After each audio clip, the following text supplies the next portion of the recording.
வணக்கம். நான் வழக்கறிஞர் சுடர். இவ்வாறு காவல்துறை முதல் தகவல் அறிக்கை பதிவு செய்யலைன்னா நீங்கள் என்ன பண்ணணும்னா, ஏற்கனவே ஒரு மனு கொடுத்துருப்பீங்க.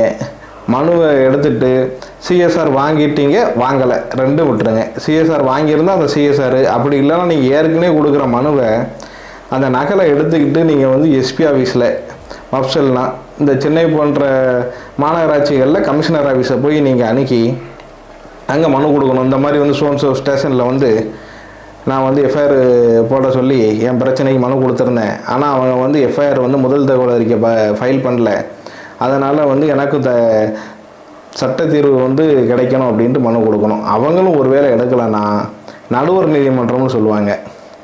சென்னை போன்ற மாநகரங்களில் எம்எம் கோர்ட்லையும் மற்ற மாவட்டங்கள் தாலுகாவில் உள்ள ஜேஎம் கோர்ட்டும் ஜுடிஷியல் மேஜிஸ்ட்ரேட்னு சொல்லுவாங்க. அதுலேயும் நீங்கள் சிஆர்பிசி ஆக்ட் குற்றவியல் நடைமுறை சட்டம் செக்ஷன் 156 சப்கிளாஸ் 3ல் நீங்கள் வழக்கை பதிவு செய்யலாம்.